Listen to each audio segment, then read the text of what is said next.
Bonjour et bienvenue sur Radio Cessert, votre rendez-vous quotidien avec l'actualité de la cybersécurité. Je suis Marc-Frédéric Gomez, j'espère que vous allez bien. Nous sommes le mercredi 6 août 2025, épisode 377, il est 23h15. Au programme, Akira. Microsoft Defender désactivé via un driver Intel. Le ransomware Akira abuse du driver RWDRV.6 pour charger un pilote malveillant. Et désactivé Defender. Attaque active depuis le 15 juillet. Adobe, 2 failles critiques dans AEM Forum. La CVE 2025 54253 et 54254. Corrigée en urgence, un POC public est actif. Les versions inférieures à la 6.5.23.0 vulnérables en mode J2E standalone. WhatsApp, 6,8 millions de comptes de scam supprimés. Des comptes liés à des centres de fraude au Cambodge, arnaques et faux jobs, crypto, lacs payants, collaboration entre Meta et OpenAI et WhatsApp. App Store, des faux VPN et bloqueurs de spam. Le groupe Vextrio a publié des apps frauduleuses sur Google Play et App Store sur le nom de Holacode, Ugmi, Clover.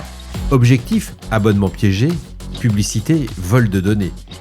Bien entendu, vous retrouverez toutes les sources citées dans cet épisode sur le site de radiocesseur.org. Des applications malveillantes liées au groupe Vextrio Viper ont été identifiées sur les stores officiels de Google et d'Apple. Ces applications se présentent comme des VPN, des bloqueurs de spam, des nettoyeurs de mémoire ou services de rencontre. Elles ont été publiées sous le nom de développeurs Holacode, Locomind, Ugmi, Clover Group ou AlphaScale Media. Elles ont été téléchargées plusieurs millions de fois. Une fois installées, elles forcent les utilisateurs à souscrire à des abonnements payants, collectent des données personnelles et affichent des publicités intrusives. Parmi elles, l'application Android Spam Child Block facture à répétition des frais de 14,99$ par semaine. Plusieurs utilisateurs ont signalé des tentatives infructueuses de désinstallation et des difficultés de remboursement. Ces applications servent aussi à alimenter un réseau publicitaire frauduleux piloté par Vextrio depuis 2015, ça fait 10 ans. Le groupe gère un service de distribution de trafic, ce qu'on appelle des TDS, qui redirige les visiteurs de sites compromis vers des pages frauduleuses. Ils utilisent pour cela des smart links ou des services de cloaking comme Imelco, c'est IMKLO, pour effectuer la localisation, l'appareil et le navigateur de l'utilisateur. Vextrio s'appuie sur plus de 100 entités, dont ADS Pro Group, Technologie, Los Polos, Tacoloco ou Adfretifico. Les figures clés sont d'origine d'Italie, de Biélorussie et de Russie, avec une expansion depuis 2015 en Bulgarie, Moldavie, Roumanie, Estonie et Tchéquie. Les campagnes reposent sur des réseaux d'affiliation en modèle CPA. Los Polos revendiquait en mai 2024 plus de 200 000 affiliés et 2 milliards d'utilisateurs uniques par mois. Les actions ciblées incluent la soumission d'un formulaire, l'abonnement à des notifications, le téléchargement d'une application ou la saisie de coordonnées bancaires. On apprend que Vextrio utilise également des domaines usurpant ceux d'un service email légitime, tels que songrid.rest ou mailgun.fun, pour distribuer massivement du spam. Le rapport de la société Infoblox souligne que Vextrio contrôle à la fois la diffusion et la monétisation de ses campagnes. L'absence de charges techniques lourdes et la complexité juridique des escroqueries permettent à ces opérations de rester largement sous les radars.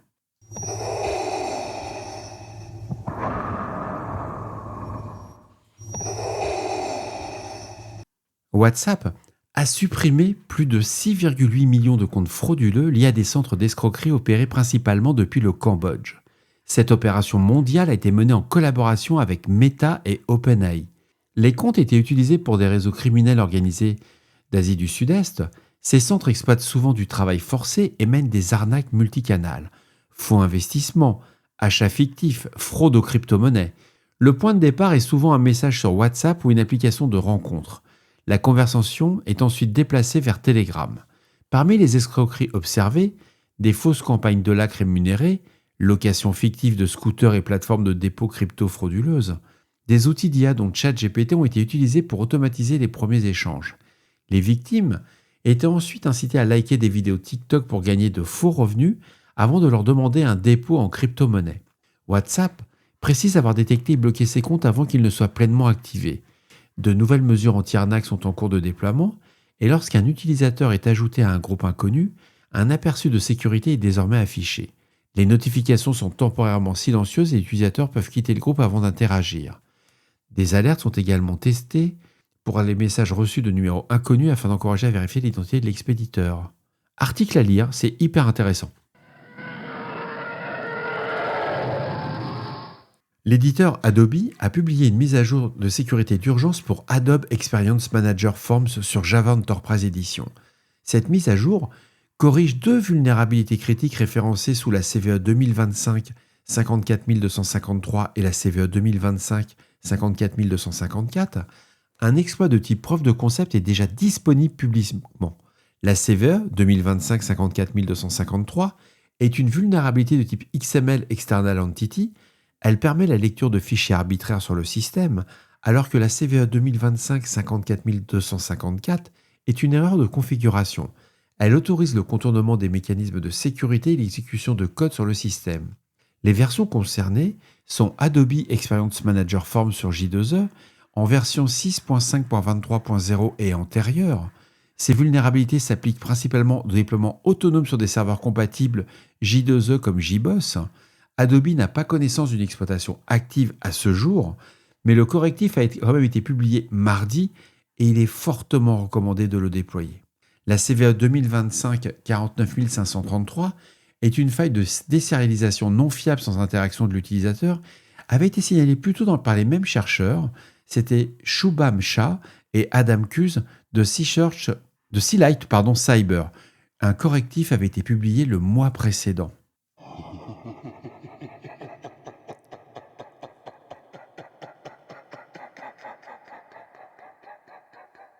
Depuis le 15 juillet 2025, Radio Cessort en avait déjà parlé, le ransomware Akira exploite un outil légitime de tuning CPU pour désactiver Microsoft Defender.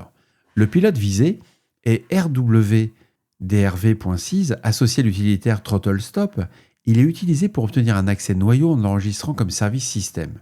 Une fois actif, ce pilote permet de charger un second fichier malveillant, le HLPDRV.6, également enregistré comme service. Ce second pilote modifie les paramètres du registre de Windows Defender via l'exécution de regedit, notamment avec la clé suivante, la fameuse Registry Machine Software Policies Microsoft Windows Defender Disable Anti-Spyware. Cette méthode correspond à une attaque du type BFD. Alors c'est ce qu'on appelle un Bring Your Own Vulnerable Driver. Ouais, ça c'est de l'accent anglais, ça fait vraiment peur. Elle repose sur l'abus des pilotes signés contenant des vulnérabilités connues pour obtenir une élévation de privilèges. Gamepoint Security signale que ce mode opératoire a été observé de manière récurrente dans les intrusions associées à Akira. Des règles Yara ont été publiées pour détecter le fameux HLPDRV.6 ainsi que des IOC complets pour les 2 pilotes, leur nom de service et les chemins d'implantation. Akira a aussi été lié à des attaques sur les VPN SonicWall SSL VPN, probablement via une vulnérabilité encore non notifiée, c'est la fameuse Zero Day qu'on parle depuis quelques jours. Et SonicWall recommande aussi de désactiver ou de restreindre l'accès à SSL VPN, activer l'authentification multifacteur, la protection botnet et GeoIP et de supprimer les comptes non utilisés. Un rapport d'EFIR, donc Digital Forensic Incident Response, indique que des attaques d'Akira ont démarré via Bumblebee, livrées par DLL Sideloading après empoisonnement SEO. De faux installateurs MSI, notamment pour Manage Engine ou OP Manager, redirigent les victimes vers le site malveillant opmanager.pro. Une fois Bumblebee exécuté, il va établir une communication avec un C2, il déploie Adaptix C2, puis les attaquants effectuent de la reconnaissance, créent des comptes privilégiés et exfiltrent les données via un simple FileZilla. L'accès persistant est maintenu via un Rustdesk et des tunnels SSH. Le ransomware locker.exe est lancé en moyenne 44 heures après l'intrusion initiale. En un mot, vous avez à peu près 2 jours, allez, on va dire une journée pour détecter l'intrusion, mettre en place toutes les mitigations. Parce que 44 heures, c'est ce qu'elle a un temps moyen, mais dès qu'ils vont voir qu'ils ont pu faire de l'exfiltration de données, qu'ils ont pu chiffrer, c'est direct. Et voilà, cet épisode enregistré au pas de charge, parce qu'il ne me reste pas beaucoup de temps avant la fin de la journée, du mercredi 6 août 2025 touche à sa fin. J'espère qu'il vous apportera des informations claires et utiles. N'oubliez pas, si vous avez des retours ou des sujets que vous souhaitez voir abordés, Faites-le moi savoir, laissez-moi un message sur le répondeur de radiocesseur.org au 07 68 72 20 09, 07 68 72 20 09. Désolé pour l'épisode d'hier, j'ai eu des retours comme quoi la musique était trop fort en introduction et en conclusion. Merci beaucoup à l'auditeur qui se reconnaîtra, qui m'a envoyé l'info. D'ici là, restez vigilants, surveillez vos systèmes et surtout, on ne réfléchit pas, on patch. On se retrouve tout à l'heure pour un nouvel épisode. Prenez soin de vous. À tout à l'heure, je vous embrasse.